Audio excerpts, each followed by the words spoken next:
আগামী শনিবার ৩০শে নভেম্বর হচ্ছে অমাবস্যা। এই অমাবস্যাকে অনেকে মার্গশীর্ষ অমাবস্যা বা শনিশ্চর অমাবস্যাও বলে থাকে। ৩০শে নভেম্বর শনিবার অমাবস্যা তিথি শুরু হবে সকাল ৯টা ৫৪ মিনিট থেকে এবং অমাবস্যা তিথি থাকবে ১ ডিসেম্বর সকাল ১১টা ১৭ মিনিট পর্যন্ত। এই অগ্রহায়ণ মাসে অমাবস্যাতে আমরা যদি কয়েকটা নিয়ম মেনে চলি তাহলে সারা বছর আমাদের সুখ শান্তি থাকবে, বাড়িতে আর্থিক অভাব হবে না। এই অগ্রহায়ণ মাসের অমাবস্যায় শনিশ্চর অমাবস্যায় শনি দেবতা প্রকট হন। আমরা সবাই জানি বা আমরা সবাই বলি, কারো উপর যদি শনির কুদৃষ্টি পড়ে যায় তাহলে সেই সংসার ছারখার হয়ে যায় এবং রাজাও ফকির হয়ে যায়। কিন্তু শনি দেবতা যদি আবার কারো উপরে তুষ্ট হন, কারো উপরে সন্তুষ্ট হন, তাহলে শনি দেবতা তাকে রাজা করে দেন, এমনকি ফকিরও কিন্তু রাজা হয়ে যেতে পারে।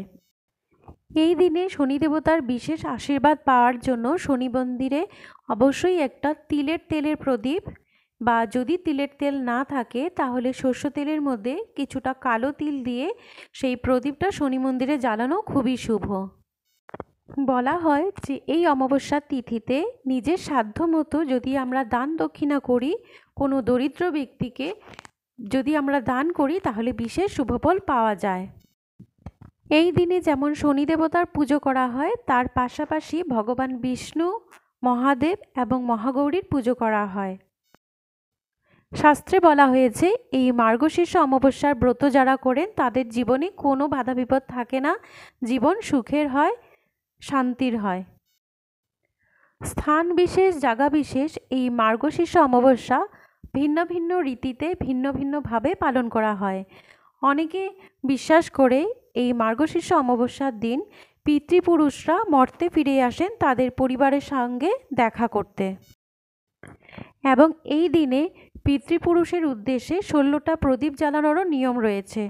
আমরা যেরকম ভূত চতুর্দশীর দিন ১৪ প্রদীপ জ্বালাই আমাদের পূর্বপুরুষের উদ্দেশ্যে, ঠিক এই মার্গশীর্ষ অমাবস্যার দিনেও ১৬টা প্রদীপ জ্বালানোর নিয়ম রয়েছে পিতৃপুরুষের উদ্দেশ্যে। অনেকেই এই দিনে মার্গশীর্ষ অমাবস্যার দিনে বাড়ির উঠোনে বা তুলসীতলার যে কোনো একটা সাইডে জায়গাটাকে পরিষ্কার করে মুছে সেখানে একটি প্রদীপ জ্বালিয়ে সেই পিতৃপুরুষের উদ্দেশ্যে সেখানে মিষ্টি এবং পুরি ভোগ নিবেদন করে, যাতে যখন পিতৃপুরুষরা তাদের পরিবারের সাথে দেখা করতে আসবে তারা যেন অভুক্ত হয়ে ফিরে না যায়। বলা হয় এই অমাবস্যার দিন যদি অশ্বত্থ গাছের পুজো করা যায় তাহলে সকল মনস্কামনা পূর্ণ হয় এবং দীর্ঘদিন ধরে যদি কেউ রোগে ভুগছে সেই রোগ থেকে মুক্তি পায়। বলা হয় যে অশ্বত্থ গাছে সকল দেবদেবী বাস করে।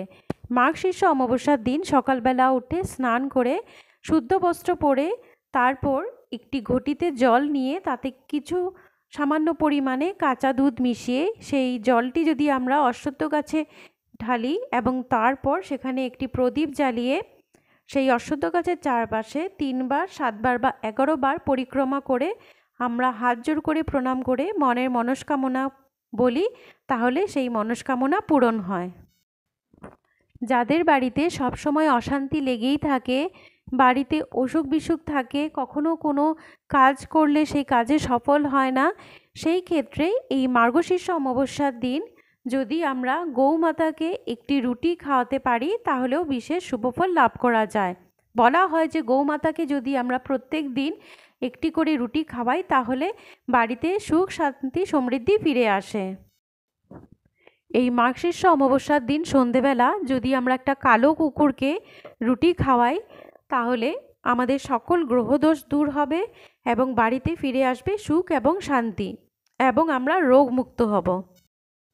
এবং এই দিনে করণীয় একটি বিশেষ কাজ আছে। যারা দীর্ঘদিন ধরে টাকার অভাবে ভুগছে, ঋণমুক্ত হতে পারছে না, অনেক কষ্ট করার পরও ঠিক পরিমাণে উপার্জন হচ্ছে না, আর্থিক অভাব অনটন চলছে, সেই ক্ষেত্রে এই দিন অমাবস্যার দিন সকালবেলা স্নান করে সোজা চলে যেতে হবে হনুমান মন্দিরে।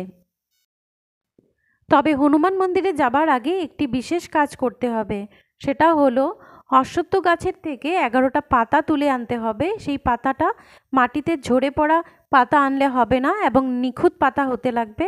সেই 11টি পাতা এনে তারপর পরিষ্কার করে শুদ্ধভাবে জল দিয়ে ধুয়ে চন্দন দিয়ে সেই অশ্বত্থ পাতার মধ্যে লিখতে হবে শ্রীরাম।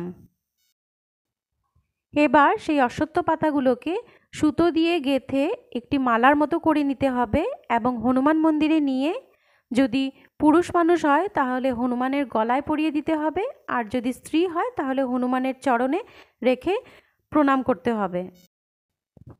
এবং অবশ্যই ধূপ দ্বীপ জ্বালিয়ে মিষ্টি দ্রব্য, যদি বুন্দিয়ার লাড্ডু হয় তাহলে খুবই ভালো, যে কোনো মিষ্টি দ্রব্য বা লাড্ডু হনুমানজিকে অর্পণ করে প্রণাম করে মনের মনস্কামনা বলতে হবে যে কী উদ্দেশ্যে এই অশ্বত্থ পাতাটা ভগবানকে নিবেদন করা হয়েছে। এবং প্রণাম করার পর সেখানে যদি সম্ভব হয় হনুমান চালিসা পাঠ করতে হবে।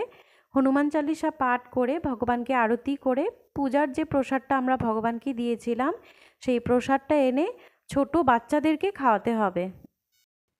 অমাবস্যা তিথি চলাকালীন কেউ যদি এই নিয়মগুলো মেনে চলে, এই নিয়মগুলো পালন করে, তাহলে কুণ্ডলিতে যদি কারো পিতৃদোষ থাকে সেই পিতৃদোষ থেকে মুক্তি পাওয়া যায়।